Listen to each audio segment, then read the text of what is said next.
Bismillahirrahmanirrahim. Assalamualaikum warahmatullahi wabarakatuh. Perkenalkan, nama saya Ansyahrullah dari kelas A, mahasiswa Teknik Informatika UIN Sunan Gunung Jati Bandung. Pada video kali ini saya akan coba untuk menjelaskan proyek tentang Machine Learning in Bioinformatics. Pada kesempatan kali ini, saya akan coba untuk menjelaskan tentang klasifikasi dan prediksi kanker payudara menggunakan dua algoritma atau dua machine learning, yaitu logistic regression dan support vector classification. Proyek ini saya mengacu kepada salah satu seorang machine learning enthusiast dari Bioinformatics Guy. Jadi referensi kode yang akan saya jelaskan itu berasal dari sini. Teman-teman nanti bisa mengakses ini juga. Oke, kita kembali kepada kodenya. Di sini kita akan fokus kepada dua hal, yaitu klasifikasi dan prediksi. Seperti itu. Nah, teman-teman, sebagaimana proyek seperti biasanya ya, di pertama kali itu pasti kita mengimport library-library yang akan kita gunakan nantinya. Di sini kita menggunakan library Pandas, NumPy, terus Train, Test, Split, dan udah pastinya juga ya, Logistic Regression sama SVC, atau Support Vector Classification. Dan yang lagi adalah Pickle dan Input-Output, atau I/O. Setelah mengimport library tersebut, kita akan coba untuk menyiapkan dataset yang akan kita pakai nantinya gitu ya. Nah, teman-teman bisa mengunduh filenya dulu nih, file datanya dulu di link ini. Nanti teman-teman klik, muncul di Bioinformatics, ini nih datanya. Jadi teman-teman unduh ini dulu ya. Simpan di lokal repository teman-teman. Nah, setelah teman-teman sudah mendapatkan data ini, kita kembali lagi kepada di sini. Nah, nanti teman-teman coba jalankan kode ini untuk mengupload file data tadi ke dalam Google Colab ini. Kita pilih filenya ya. Nah, filenya ini breast cancer Wisconsin gitu ya. Kita upload. Nah, data ini itu sudah ada di mana nih? Di Google Colab. Nah, sekarang kita harus simpan data tersebut ke dalam Pandas Data Frame. Nah, ini PD ini tuh sebenarnya penggunaan data Pandas sih. Penggunaan library Pandas. Sebentar, teman-teman. Di sini itu kita harus menyesuaikan antara nama file yang tersimpan di Google Colab dengan nama file yang kita upload ya. Ya, di Google Colab itu nama file yang tersimpan adalah ini. Ada tambahan 1. Makanya kita perbaiki di sini. Tambahin 1. Oke. Kalau kita nggak tambahin ini bakal error sih. Soalnya nama file yang ada di Google Colab kan beda. Jadi dia nggak bakal tahu. Nggak bakal dapat filenya gitu ya. Oke, kita run. Oke, berhasil. Sekarang kita masuk ke tahap selanjutnya, yaitu preprocessing of the data. Sebenarnya hampir mirip sih sama menyiapkan dataset juga. Nah, gini teman-teman. Data yang udah ke-upload tadi itu sebenarnya bentuknya masih kayak kita coba buat cek ya datanya kayak gimana. Kita coba print data. Nah, bentuknya tuh masih kayak gini. Kita coba buat kasih kolom. Tambahin kolom. Sebentar. Tadi udah ada kolomnya belum sih? Print data. Data tuh yang ini ya, yang di atas ini. Nah, ini kan masih belum jelas nih, belum ada kolom-kolomnya, nama kolomnya apa. Nah, makanya kita jalankan kode ini untuk memberikan kode-kodenya, untuk memberikan kolom judul di tiap kolomnya gitu ya. Kita run. Nah, udah berhasil. Kita coba cek lagi. Kita print data. Salah. Kita print data.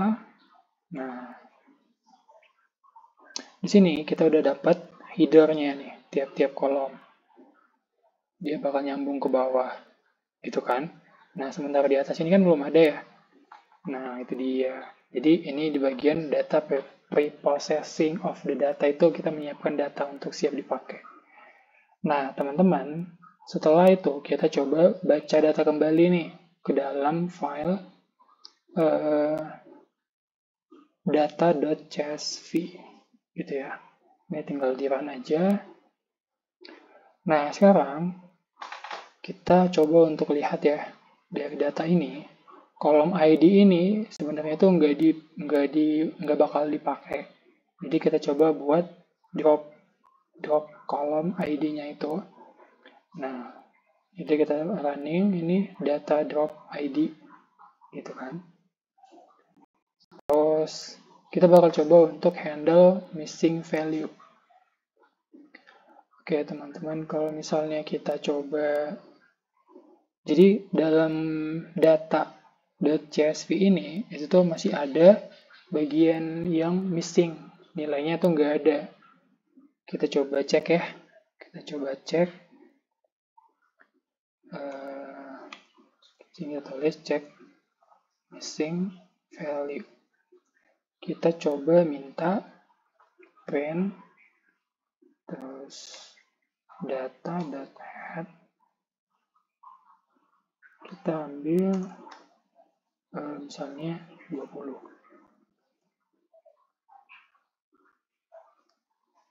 20 belum kelihatan ya. Kita coba lagi misalnya 40.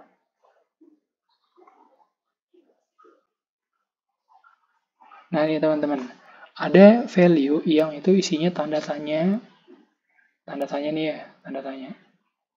Terus ini ada satu value nih kita dapat kalau dari atas. Coba kita cek dari bawah. Kita cek dari bawah. Kita print data.tail 40 dari bawah. Jadi teman-teman kalau misalnya data.head itu kita menampilkan 40 data, 40 baris dari atas, dari head, dari kepala gitu kan.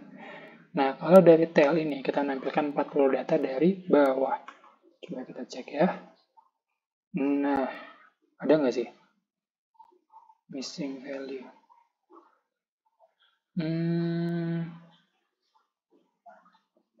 Nggak ada sih missing value-nya ya. Coba kita sambil 60.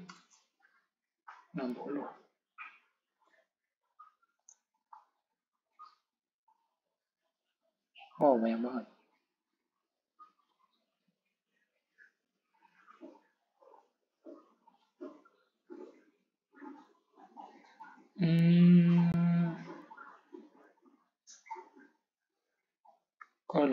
Kalau kita cek dari bawah sebenarnya nggak ada ya.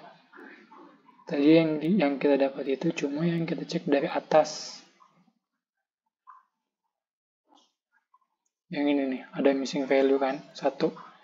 Coba kita tambah dari atas itu 60.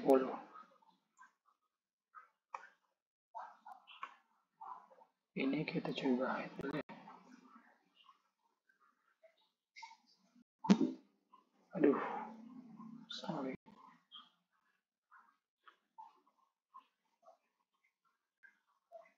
Missing value.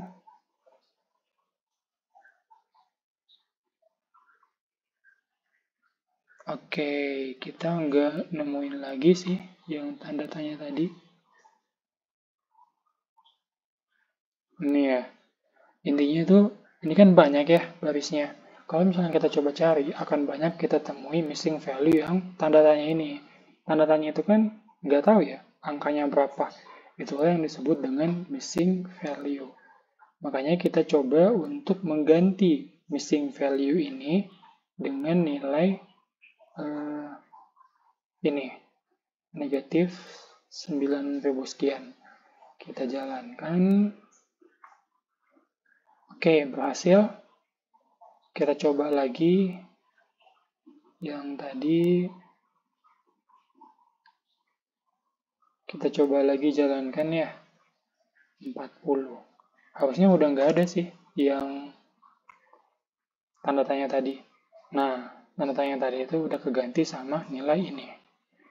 Sip, kita lanjut untuk kita perbaiki klasifikasi dalam kolom kelas. Oke teman-teman, coba teman-teman perhatiin di kolom kelas ini, itu nilainya kan ada 2 sama 4. Kita coba cek ya. 2 dan 4.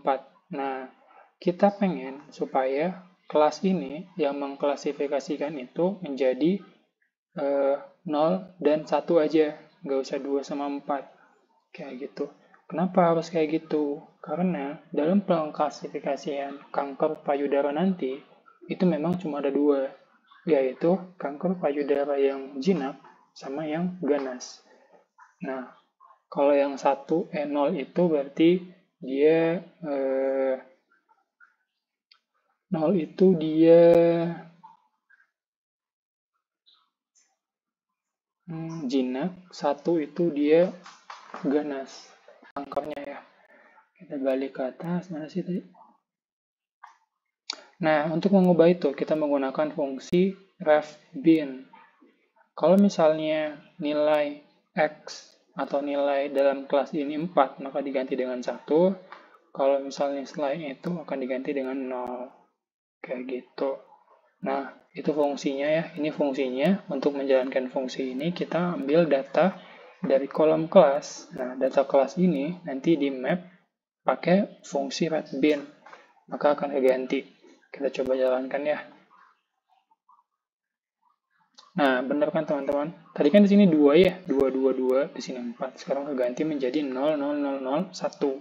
Jadi, dalam pengklasifikasian ini, 0 itu artinya dia jinak kankernya.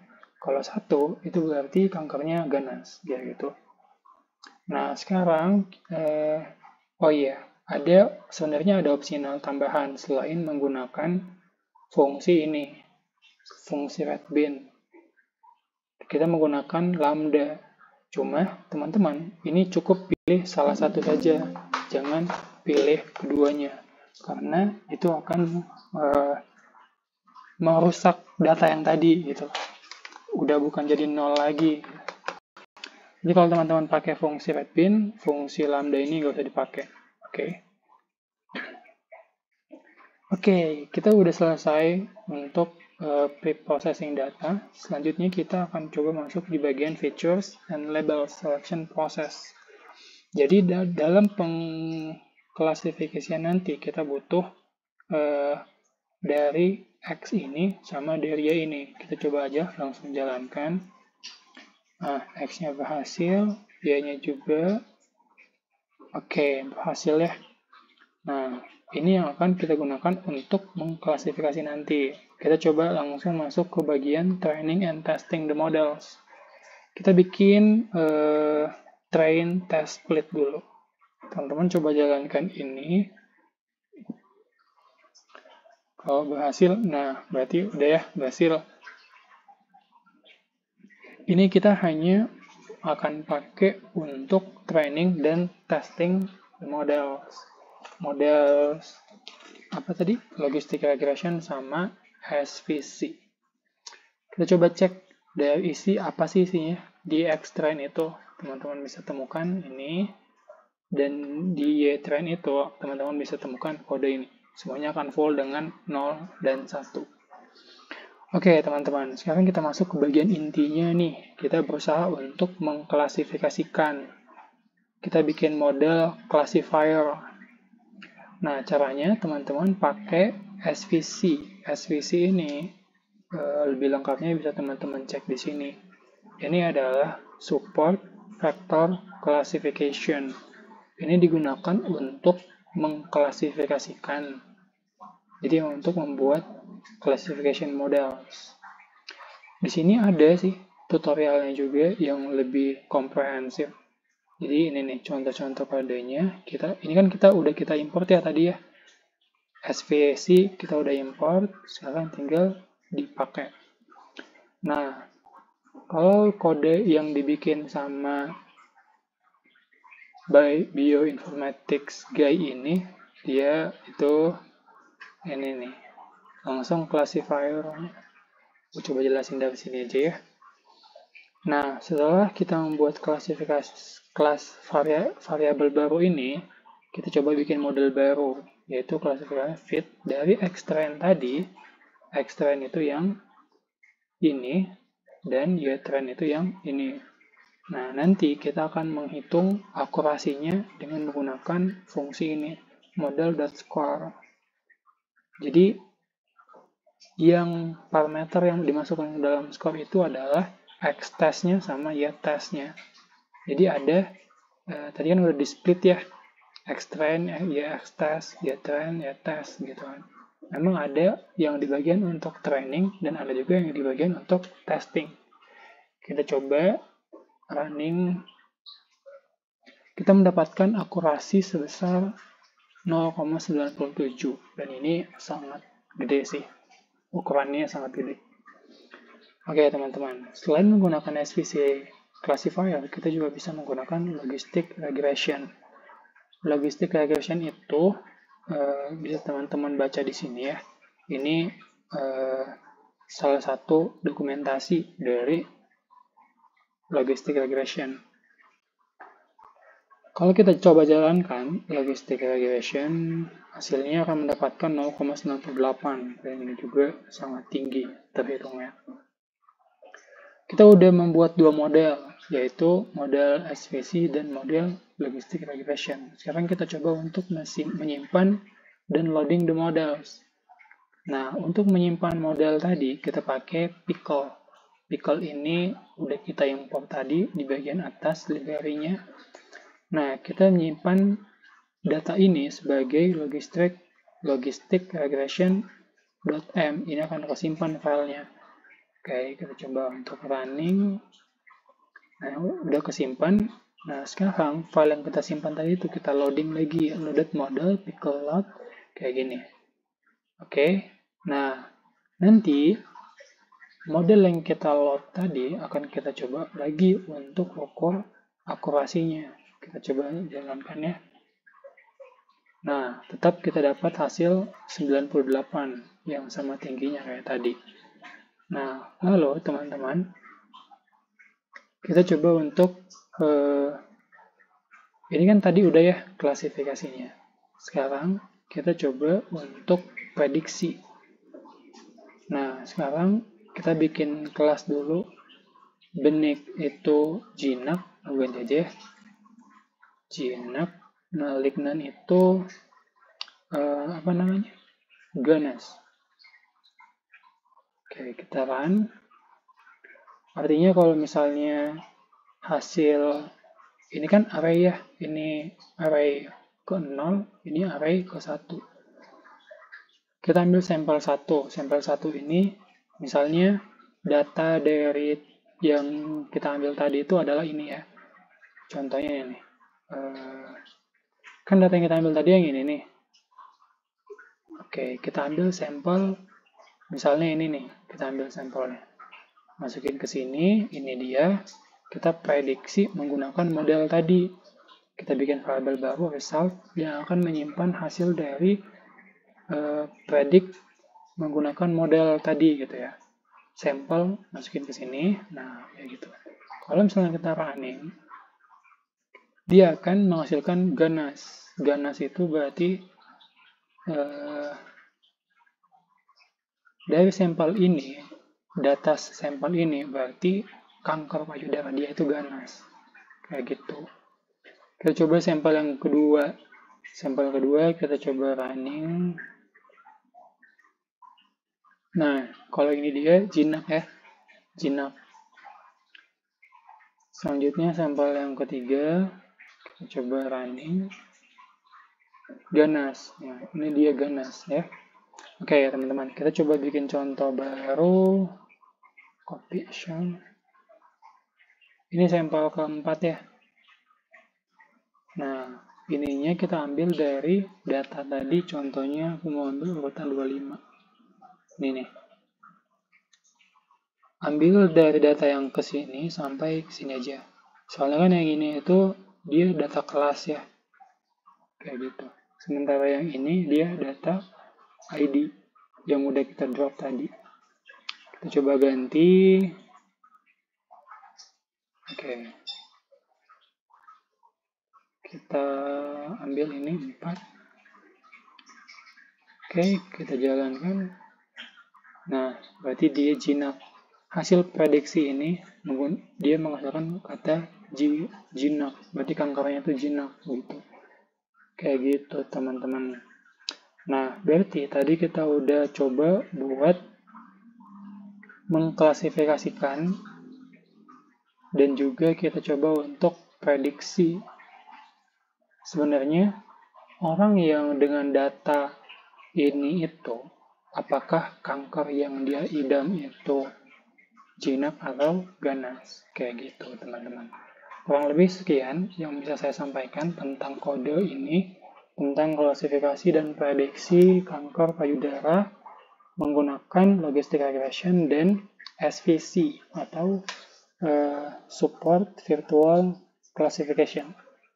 Nah, di sini ada referensi-referensi yang bisa teman-teman pakai. Ada nuclear feature extension. Ini tuh artikel yang membahas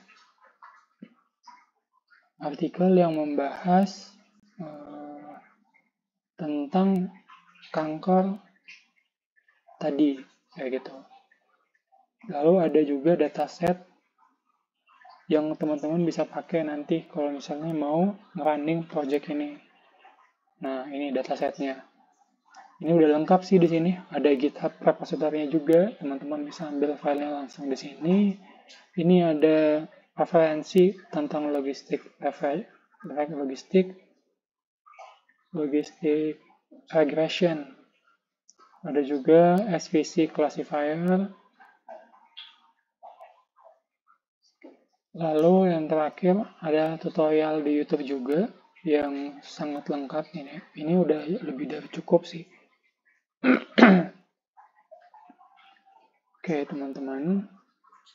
Nah, ini tutorialnya. Nah, dan yang terakhir ini salah satu tips and trick juga sih. Kita bisa pakai cheat sheet kayak gini untuk menggunakan Pandas Library. Banyak sih sebenarnya, cuma yang aku coba kasihin ke teman-teman cukup ini aja ya. Oke, teman-teman. Baiklah, cukup sekian yang bisa saya sampaikan tentang machine learning and bioinformatics, klasifikasi dan prediksi kanker payudara menggunakan logistic regression dan support factor classification. Saya Ansharullah, pamit undur diri. Lebih dan kurangnya mohon dimaklumi. Wassalamualaikum warahmatullahi wabarakatuh.